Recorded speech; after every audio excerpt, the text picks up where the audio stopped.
Hello, Jake here with another video, this time featuring the T78 on the province map. Now, this province map seems to find its way into my videos quite routinely, it seems. Now, the T78's only made, I think, one previous appearance, but it is a tank destroyer that I do pull out once in a while.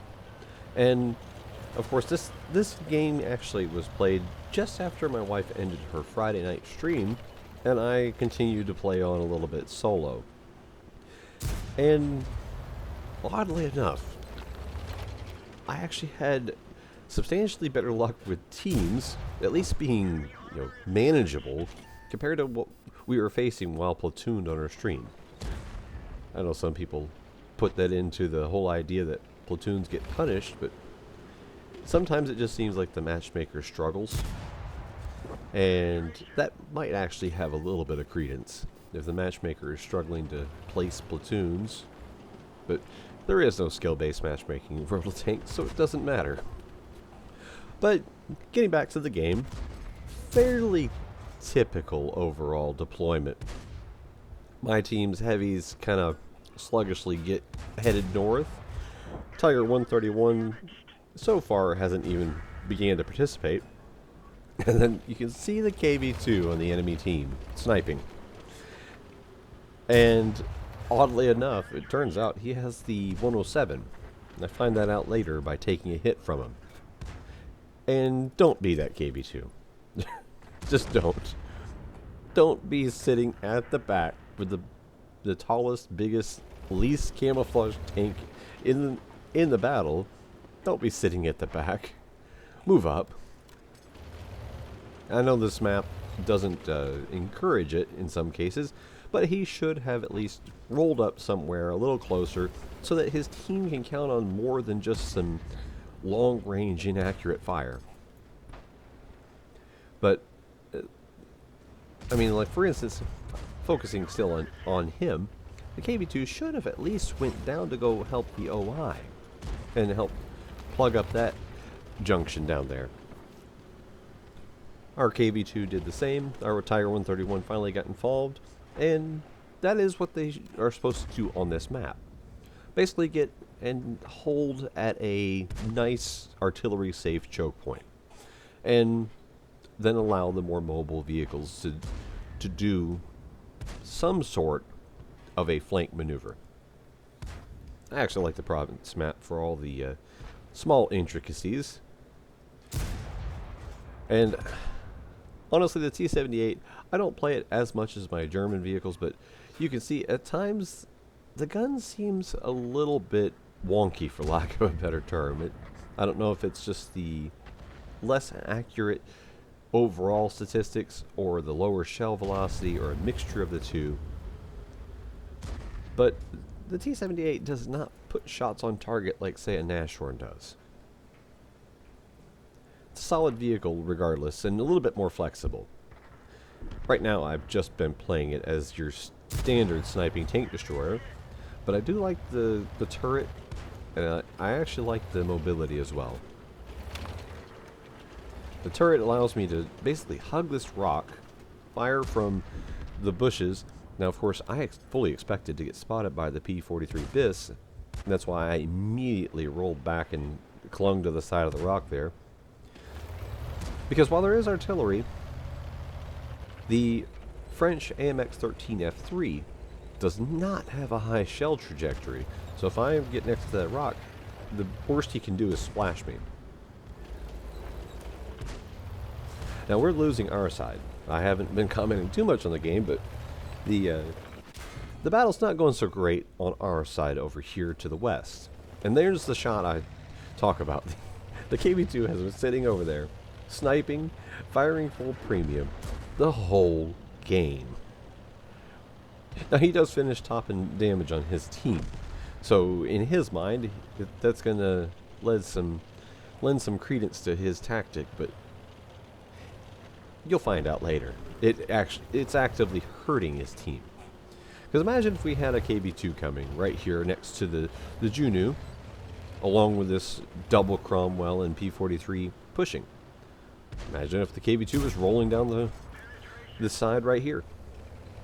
I mean, he could be following just behind the Juno, but that would be yet another tank to deal with. And if he had done that, I think this game would have been lost. Down goes the Burza beside me.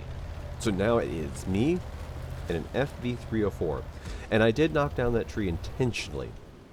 I want them to think that I'm going to my right, when instead I am actually going to stay here for a second and then move to my left. I'm just backing up to try to get eyes on somebody. FV304 did a great job there. Unfortunately, we lost the FV304 just as I knocked out the Swedish tank destroyer. Now, keeping in mind the artillery is still in play, I need to move.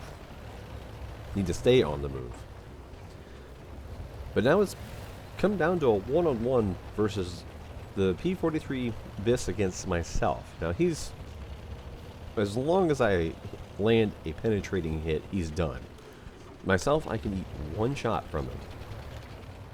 Now I am using the bush cover as much as I can, because they've added these extra bushes over here, as well as extra houses for the attackers to get behind.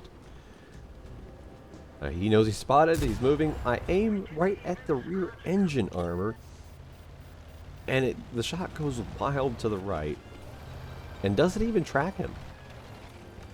He was able to make it in behind a house. So I'm thinking to myself, did a horrible RNG shot just cost me the ability to clear this flank? But I know he's behind that house, and then he's going to make a break. And that time, I actually get the shot to go through. So now we're evened up. Evened up on kills and within double digits HP-wise. Game showing 1,711 for us remaining against 1,779. So we only have a 68 hit point difference. Now the Jumbo hasn't been seen for a long time. And that's why you see I only carry 10 rounds of premium, and I did load it. Because the Jumbo is about a 50-50 pen showing up. Now he hasn't been seen for a long time, so I'm expecting a full health Sherman Jumbo to be trundling down towards me. Or this is him on cap. Because nobody's had eyes down below in the valley for a long time. Now myself, I need to flank with a wide berth. Because if I just drive across, I will get spotted 100% if I'm near the lip of the cliff's edge. So I need to go wide and swing back around and go actually back to my original position. Maybe get a different angle. RKV2's, he's clicking me, but he doesn't have an idea what I'm doing. I'm going to another set of bushes over here. I'm going to let my binoculars activate. And yes, I do run binoculars in the T78. The turret allows the camo net, the binoculars, to stay active far more than on a casemate tank destroyer. And now I know whoever's on cap is going to be in one of those sets of bushes. And I'm doubly sure of it because if you noticed, that Type 58 had artillery fire at him. And I'm pretty sure it's right there. And it's not the Jumbo. It's the WZ tank destroyer. So this leaves me puzzled. The WZ, if you remember last, he was actually sniping from beside the KV-2 at C8. So he must have drove down around the base of the cliff, hugged the base of the cliff, and then got on cap. He's seen his team probably throwing the game away after they had a lead, and he's like, well, I'll try something.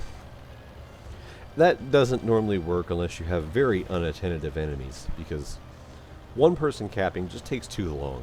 It gives you gives the enemies a choice of how to engage you, a chance to reposition if needed.